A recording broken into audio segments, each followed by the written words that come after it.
그 영국의 여성 작가인 샬롯 키들리라는 분이 계시는데 이분이 남긴 글이 굉장히 화제가 된 적이 있었습니다. 이 샬롯 키들리는 그 여성 영국의 작가였는데 36살 때 그 대장암 사기 진단을 받게 됩니다. 그리고 그 대장암이 간과 폐로 전이가 되었습니다. 그 암을 극복을 해보기 위해서 그 종양 제거 수술을 2번을 하고 방사능 치료를 25번을 하고 항암 화학요법 치료를 39번을 해보았지만 결국에는 암을 극복하지 못하고 그 사랑하는 남편과 아들과 딸을 남겨두고 세상을 떠나야 했습니다. 마지막에 자신의 그 심정을, 자신의 마음을 자신의 블로그에 글을 올렸는데 이 글이 엄청난 그 사람들의 마음을 울렸고 화제가 되었습니다. 제가 한번 읽어드리겠습니다. 천천히 한번 읽어드려 보겠습니다. 살고 싶은 나날이 이렇게도 많은데 저한테는 허락하지 않네요. 내 아이들 커가는 모습도 보고 싶고 남편에게는 못된 마누라도 되면서 늙어보고 싶은데 그럴 시간을 안 주네요. 지금까지 살아보니 그렇더라고요. 매일 아침 아이들에게 일어나라고 서두르라고 입 닦으라고 소리치는 나날들이 모두가 행복이었더군요. 살고 싶어서 해보라는 온갖 종류의 치료를 다 받아봤습니다. 기본적 의왕요법은 물론이고 기름에 절인 치즈도 먹어보고 쓰디쓴 즙도 마셔보았습니다. 한방에 가서 침도 맞았지요. 그런데 모두 아니더라고요. 귀한 시간 낭비라는 생각만 들었습니다. 장례식 문제를 미리 처리해 놓고 나니 매일 아침 일어나 내 아이를 껴안아 주고 뽀뽀해 줄 수 있다는 게 세상 감사하게 느껴졌습니다. 이제 얼마 후에 나는 남편의 곁에서 잠을 깨는 기쁨과 행복을 잃어버리게 될 것입니다. 남편은 무심코 커피잔 2개를 꺼냈다가 커피는 한 잔만 타도 된다는 사실에 슬퍼하겠지요. 딸 아이 머리를 따줘야 하는데 아들 녀석이 가지고 놀던 레고 한 조각이 어디로 굴러 들어가 있는지는 나만 아는데 그건 이제 누가 찾아줄까요? 의사로부터 6개월 사망 시한부 판정을 받고도 22개월을 더 살았습니다. 그렇게 1년 더 넘게 보너스로 얻은 덕분에 아이 초등학교 입학 첫날 학교에 데려다주는 기쁨을 가슴에 품고 갈 수 있게 되었습니다. 아이의 흔들거리던 이가 빠져 그 기념으로 자전거를 사주러 갔을 때는 정말 행복했습니다. 이것 또한 저에게는 너무너무 감사한 일이 아닐 수 없습니다. 보너스 1년 덕분에 30대 중반이 아니라 30대 후반까지 살다 가니 감사합니다. 그 밖에도 감사한 일이 한두 가지가 아니랍니다. 중년의 복부 비만 같은 것, 늘어나는 허리둘레 같은 것, 그거 한번 가져봤으면 좋겠어요. 휘어지는 머리카락이요? 그거 한번 뽑아봤으면 좋겠습니다. 그만큼 살아남는다는 이야기잖아요. 저도 한번 늙어보고 싶습니다. 부디 삶을 즐기면서 행복하게 사시기 바랍니다. 두 손으로 삶을 꼭 붙드시기 바랍니다. 여러분이 부럽습니다. 이 글은 사실 제가 2023년이 시작될 즈음에, 새해 첫 시작 즈음에 2023년에는 우리가 가장 소중한 것을 붙드는 그런 한 해가 되기를 바라는 마음에 날마다 하면에 여러분과 미리 한번 공유했던 글입니다. 사랑하는 여러분, 2023년 우리는 이제 한 해를 되돌아보며 우리가 수고로 맺은 열매를 하나님께 드리며 추수감사 예배를 드립니다. 여러분은 무엇을 드리고 계십니까? 또 무엇을 하나님께 드리기를 원하십니까? 기도의 계절이자 감사의 계절인 지금 우리의 삶에 가장 소중한 것을 하나님께 드릴 수 있는 감사가 넘치는 저와 여러분이 이 예배가 되기를 주님의 이름으로 축원합니다.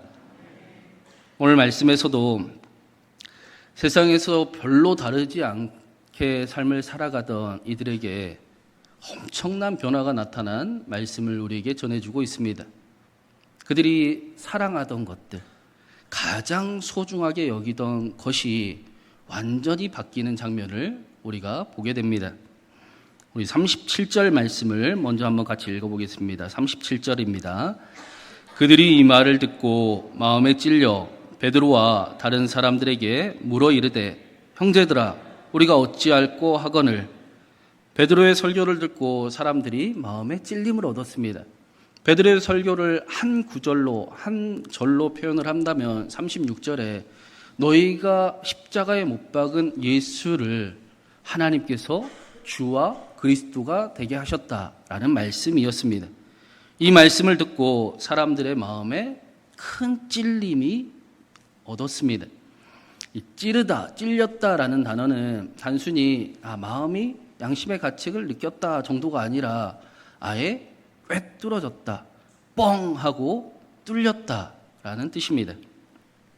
우리가 흔히 말씀을 듣고 양심이 찔렸다라는 표현을 가끔 하는데 그 정도가 아니라 베드로의 설교를 듣고 마음이 뻥 하고 뚫렸습니다. 성령이 임하셔서 거부할 수 없고 이제는 마치 무조건 그렇게 복종하며 살아가야 될 말씀이 그들에게 들렸습니다. 완전한 변화가 나타났습니다. 이제는 무조건 나는 사랑하면서만 살아야겠다라는 일들이 나타났다라는 것입니다. 제가 전에 그 청년 사역을 할 때 오랜만에 그 예배에 나온 친구가 있었어요. 그 친구가 제 기억에는 저와 동갑이었고 사법고시를 준비하는 친구였고 강남에서 사법고시를 준비하면서 영어 강사를 하는 그런 청년이었습니다. 하도 오랜만에 나왔길래 제가 얼른 신방 약속을 잡았습니다. 그리고 며칠 뒤에 같이 점심을 먹는데 그 친구가 저에게 이런 이야기를 해요. 목사님, 지난주에 설교 너무 잘 들었습니다. 오랜만에 헌금이 아깝지 않은 설교를 들었습니다. 정말 오랜만에 그 나온 청년이 무슨 이야기를 하는지 저는 잘 알고 있습니다. 좋은 마음에 한 것을 너무나 잘 알고 있습니다. 그런데 한편으로는 감사하지만 사실은 마음이 굉장히 안타까웠습니다. 헌금이 아깝지 않은 설교 잘 들었습니다. 우리의 예배가 이 정도밖에 되지 않는 것인가? 목사님, 설교 잘 들었습니다. 마음에 찔림이 있었습니다. 그 정도뿐인가? 오늘 말씀은 그 정도가 아니었습니다. 베드로가 전하는 말씀에 마음이 뚫렸습니다. 성령이 임하셔서 더 이상은 거부할 수 없는 완전히 새로운 삶을 복종하며 살아갈 수밖에 없는 말씀이 들렸습니다. 완전히 새롭게 살아가게 하는 일이 나타났다라는 것입니다. 이전 것들은 다 버려버리고 이제는 내 삶에 정말 가장 소중한 것이 무엇인지를 더 찾고 지켜가는 일이 나타났습니다. 이들의 삶에 이제는 진짜로 진정 복된 삶을 찾아가는 행진이 시작되었다라는 것입니다. 이것을 우리는 교회다라고 말씀합니다. 이들 가운데는 성령을 받은 제자들에게 술 취한 거 아니냐라고 조롱하는 사람들도 있었습니다. 또 이들 중에는 예수님이 십자가에 못 박히실 때 예수님의 그 십자가 처형에 동조한 이들도 있었을 것입니다. 혹은 전혀 이 일과 상관이 없는 디아스포라 유대인이 명절에 하나님을 예배하러 온 사람들도 있었을 것입니다. 그런데 그런 그들이 41절에 보면 3,000명입니다. 너희가 십자가에 못 박아 죽인 예수를 하나님이 주와 그리스도가 되게 하셨다. 다시 살리셨다라는 베드로의 설교에 찔림이 완전히 삶이 바뀔 정도로 큰 찔림을 얻었다라는 것입니다. 우리는 점점 회개하는 소리가 줄어드는 삶이 바뀌는 교회를 다니고 말씀을 아무리 들어도 삶이 바뀌는 일들이 줄어드는 것을 보게 되지요. 예전에는 수련회를 갔다 오고 성교를 갔다 오면 완전히 뒤집어져서 돌아오곤 했습니다. 완전히 삶이 바뀌었고, 그래서 나는 이제 다시 태어났다라고 자랑하면서 사는 모습도 많이 보였습니다. 회심이 완전히 뒤바꿔지는 그런 삶이 고백되었고, 또 실제로 그렇게 바뀐 삶을 살아가는 모습을 우리가 보기도 했습니다. 그런데 요즘에는 회개도 마음속으로 혼자서 합니다. 다시 뒤집어지는 태어나는 회심도 속으로만 하고 있습니다. 그리고는 얼마 지나지 않아서 다시 예전 모습으로 돌아가 버리는 그런 모습을, 큰 변화가 나타나지 않는 모습을 우리는 경험하고 있습니다. 제가 여러 번 말씀을 드린 것 같은데, 우리가 이렇게 회개를 잃어버린 첫 번째 이유는 회개하기가 불편하기 때문입니다. 누가 내 잘못이요를 할 수 있겠습니까? 네 탓이다. 당신 때문이다. 핑계대기가 바쁘고 자기 합리화하기가 너무나 쉽습니다. 자기 자신을 정직하게 바라보는 일이 쉽지가 않습니다. 두 번째로 우리가 회개를 잃어버린 이유는 회개에 대한 좌절이 우리 속에 특히나 많은 사람들이 있기 때문입니다. 오늘도 다시 결단하고 새롭게 살아보기로 하고 전문을 나가도 또다시 넘어지는 자신을 보면서 우리는 회개할 수 없는 낙심을, 좌절을 경험하게 됩니다. 회개해도 소용이 없는가 보구나. 그러다가 심지어는 어떻게 됩니까? 뭘 그렇게까지 살아가나. 이제는 벼룩도 낯짝이 있기 때문에 회개하는 것도 지쳐서 그렇게까지 신앙생활을 안 해도 돼요 라고 자기를 합리화하며 신앙을 만들어 가곤 합니다. 세 번째, 이게 마지막으로 가장 중요한 이유인데, 사실은 우리가 회개를 잘 모르고 있기 때문입니다.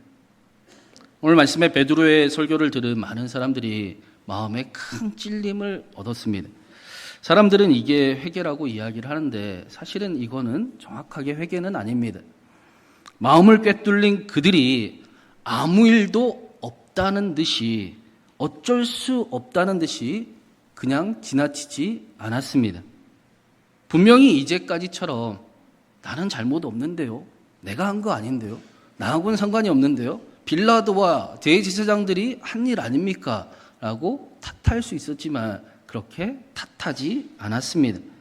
아무도 핑계대지 아니하고 오히려 자기 자신을 살피는 복된 일이 시작이 되었습니다.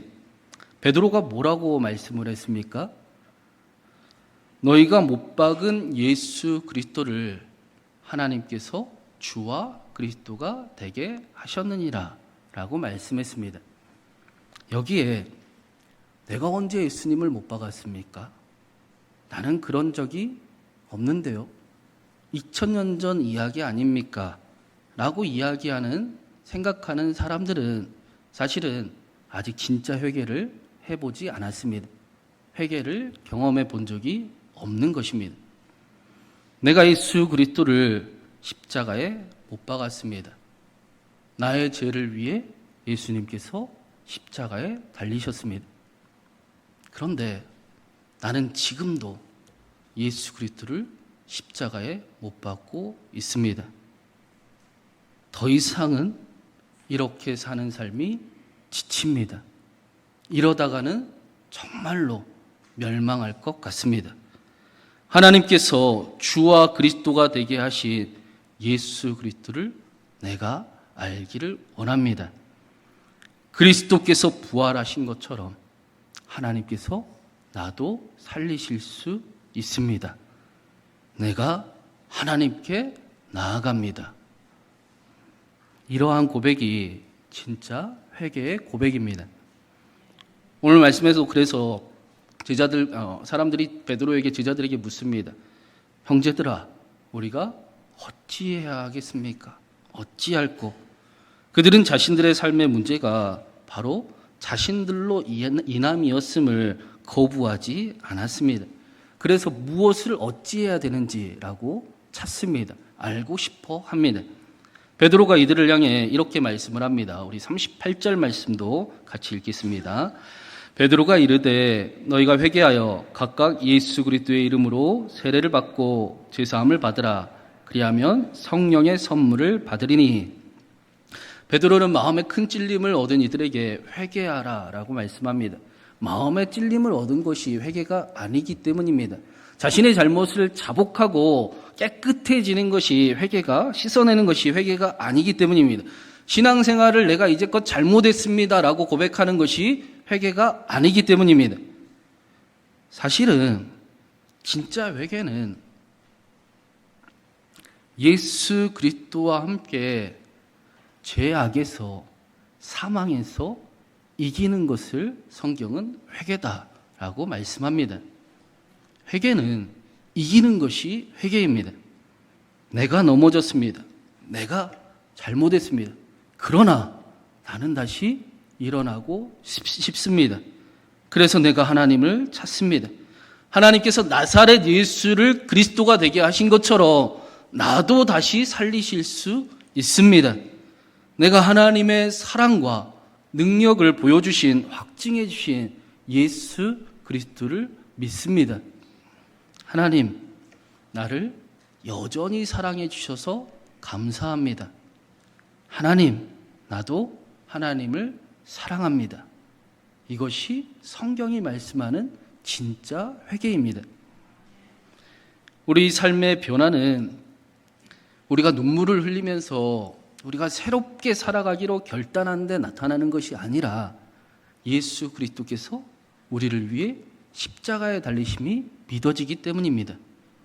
예수 그리스도의 부활이 믿어지기 때문입니다. 하나님의 사랑이 믿어지기 때문이고 하나님은 하실 수 있음이 믿어지기 때문입니다. 그래서 베드로는 정확하게 회개하고 예수 그리스도의 이름으로 세례를 받으라라고 말씀합니다. 예수 그리스도를 아는 자들이, 예수 그리스도를 믿는 자들이 되라라고 말씀합니다. 나를 위한 예수 그리스도의 십자가와 부활을 기억하는 일, 그 일이 나를 위한 일이었음을 아는 일, 그 감사가 힘과 능력이기 때문입니다. 오늘 말씀에 이 일이 베드로의 말씀을 듣고 3,000명에게 나타났다라고 말씀합니다. 하나님의 사랑을 의심하고 도저히 믿을 수 없는 자들이 예수 그리스도를 통해 하나님의 사랑을 확신하게 되었습니다.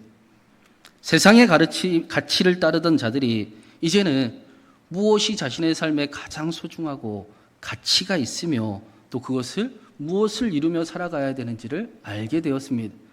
믿음, 소망, 사랑, 그 중에 제일이 사랑임을 알게 되었습니다. 그리고 하나님께서 나사렛 예수를 살리신 것처럼 나도 살리실 수 있음을 믿었습니다.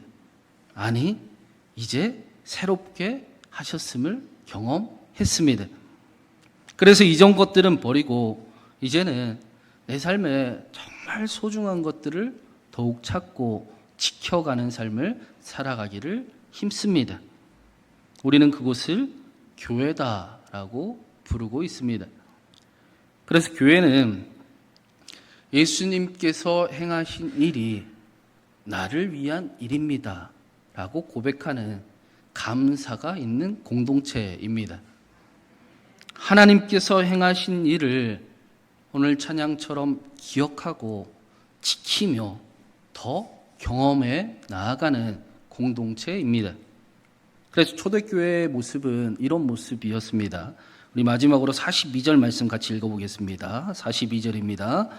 그들이 사도의 가르침을 받아 서로 교제하고 떡을 떼며 오로지 기도하기에 힘쓰니라. 한글 번역을 보면 오로지 기도하기에 힘썼다라고만 보이는데 언어로 보면 이 말씀이 사도들의 가르침을 오로지 초대교회가 사도들의 가르침에 충성하고 오로지 교제하고 떡을 떼기에 힘쓰고 오로지 기도하기에 힘썼다. 오로지가 주동사입니다. 오로지 충성하고 오로지 사랑하고 오로지 기도했다라는 말씀입니다. 먼저 초대교회는 말씀 위에 말씀 앞에 바로 서 있는 공동체였습니다. 초대교회는 오로지 사도의 가르침에 충성하려고 애쓰는 공동체였습니다. 그런데 말씀을 준비하면서 자세히 말씀을 한 번 더 보니까 그냥 말씀이 아니라 사도의 가르침에 충성하는 공동체였다라고 말씀을 합니다. 사도들이 무엇을 가르쳤습니까? 우리는 베드로의 설교를 통해 사도들이 하나님의 말씀만 가르치지 않았음을 알고 있습니다. 하나님의 말씀, 그 약속이 성취되었음을 가르쳐 주었습니다. 하나님의 말씀이 이루어졌음을, 그 하나님을 보여주었습니다. 초대교회는 하나님의 말씀만 중요하게 여긴 게 아니라 하나님의 말씀이 실제로 이루어지는 그 가르침, 그 일, 그 경험, 그 감사, 그 살아계신 하나님을 받고 이에 충성하는 곳이었다라는 것입니다. 응답하신 하나님을 기억하는 곳, 하나님께서 행하신 일들을 잃어버리지 않는 곳, 하나님이 행하신 일에 날마다 감사를 지키는 곳, 그곳이 초대교회 공동체였습니다. 그래서 초대교회는 오로지 기도하기에 힘썼다라고 말씀을 합니다. 말씀 위에 서고 말씀이 사실인가를 경험하기 위해 반드시 기도하는 공동체였습니다. 그리고 사랑하는 하나님께서 자신들이 드리는 기도에 응답하심을 경험하는 그런 공동체였습니다. 또 한 가지 초대교회는 떡을 떼어 서로 교제하는, 나누는 공동체였다라고 말씀합니다. 하나님의 사랑을 알게 된 초대교회 공동체는 서로 떡을 떼며 또 교제하고 서로 사랑하는 모습을 나타내는 곳이었습니다. 예수님의 그 사랑에 감사하면서 무엇이 정말 소중한지를 아는 공동체, 그것을 지켜가는 공동체라고 말씀하는 것입니다. 그런 의미에서 저는 우리 신광교회는 초대교회와 아주 비슷하다라고 믿습니다. 농이 아닙니다. 저는 우리 신광교회가 날마다 조금씩 비록 더딜지는 모르겠지만 말씀 위에 세워지고 있음에 감사를 드립니다. 우리 교회는 말씀 위에 든든히 세워지는 교회입니다. 뿐만 아니라 말씀이 사실인 것을 경험하는 교회입니다. 하나님께서 암병을 고쳐주셨고 생사의 경계에 있던 희귀질병을 고쳐주셨습니다. 물질이 필요한 것을 아시고 생각하지도 않는 분을 통해 1억이라는 헌금을 허락하시기도 하셨습니다. 저와 여러분에게는 훨씬 더 많은 응답을 하나님이 베풀어 주셨음을 믿습니다. 초대교회에게 하신 것처럼 하나님의 말씀만이 아니라 하나님의 말씀이 이루어진 그 일을 살아계신 하나님을 우리에게 보여주신 것입니다. 뿐만 아니라 우리 교회는 사랑이 많은 교회입니다. 우리는 사랑의 소중함을 아는 교회입니다. 아픔도 있지만 다툴 때도 있었지만 그래서 더 사랑을 깊이 소중히 여기는 교회입니다.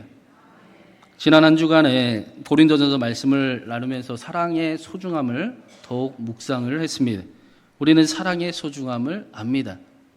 겨울이 다가와 낙엽이 우수수 떨어지는 것처럼 우리는 언젠가 헤어지게 될 것입니다.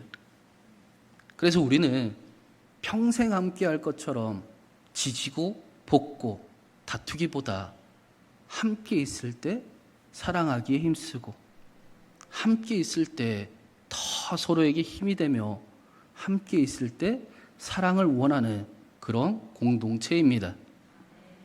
사랑하는 여러분, 하나님께서 저와 여러분에게 아름다운 공동체를, 힘이 되는 공동체를 허락해 주셨습니다.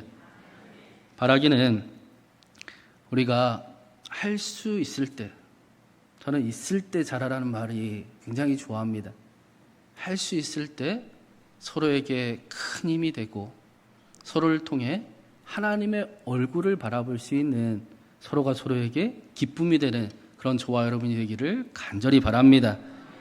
서로가 서로에게 힘이 되고 초대교회가 오로지 사도들의 가르침에 충성하고 오로지 사랑하기에 충성하며 기도하기에 힘썼던 것처럼 말씀 위에 세워지고 말씀이 사실인 것을 경험하는 그런 교회, 저와 여러분을 통해 우리의 가정과 우리의 삶의 자리에 가장 소중한 것이 무엇인지를 회복하고 자랑하는 그런 저와 여러분이 우리 신광교회가 되기를 주님의 이름으로 축원합니다.